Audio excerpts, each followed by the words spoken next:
Premier Peter Malinauskas at the Wavell vaccination clinic today. Photo, Tom Richardson, InDaily. It comes as South Australia today recorded 5,068 new COVID cases, with 206 people in hospital including 11 in intensive care. 4 more people with COVID have all women aged in their 60s, 70s and 80s.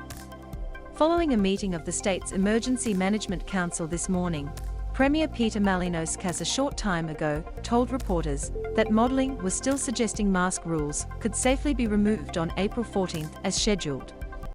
But we continue to monitor the hospitalisation rates and the case numbers to make sure that we're operating within the model, he said. Malinauskas said new modelling presented to the government this morning to be made public this afternoon indicates that we are largely on track to operate below what the potential peaks were. But naturally this is still a live situation where things are evolving, he said. Recent modelling showed South Australia could reach 8,000 daily cases at its peak in April.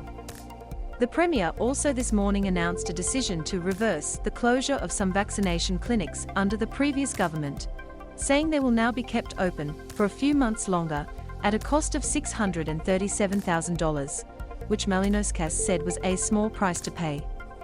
He said some clinics were due to close this week, with all but 2 state-run clinics to be shut within weeks, and Wavell Clinic closing by May 29th. Wavell will now stay open until July 31st, with other clinics extended until June 30th. Malinauskas said this would help 300,000 South Australians overdue or eligible for their booster to get their shot, with rates lagging. We need that winter dose taken up by those South Australians that are eligible, he said.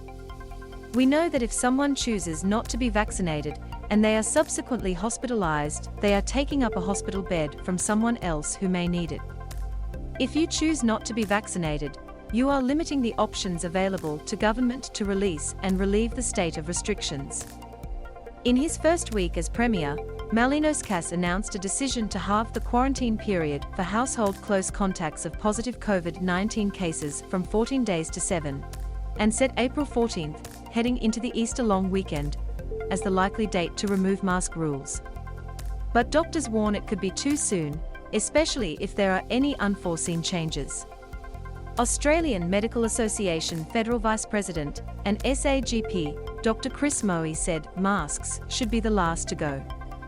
They are really high effect for little inconvenience, compared to things like close contact quarantine and ISO, he told InDaily. They are high bang for buck. I know it's annoying, but compared to the other things, being stuck in ISO for a week, it's nothing.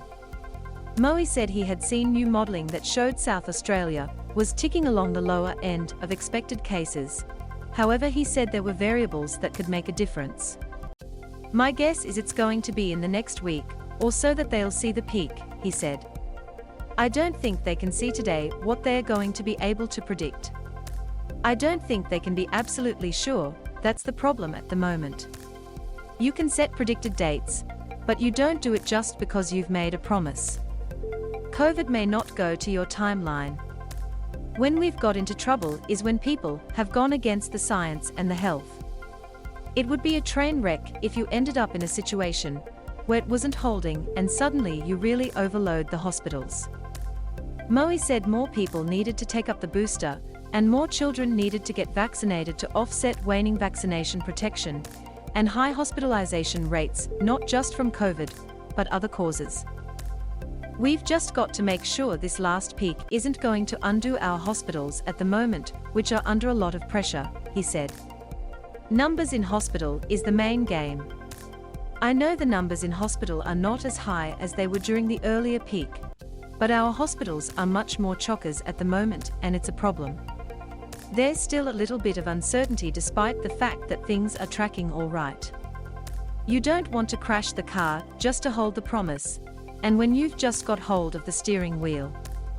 Local news matters. Media diversity is under threat in Australia, nowhere more so than in South Australia. The state needs more than one voice to guide it forward, and you can help with a donation of any size to InDaily. Your contribution goes directly to helping our journalists uncover the facts. Please click below to help InDaily continue to uncover the facts. Donate today, powered by Press Patron.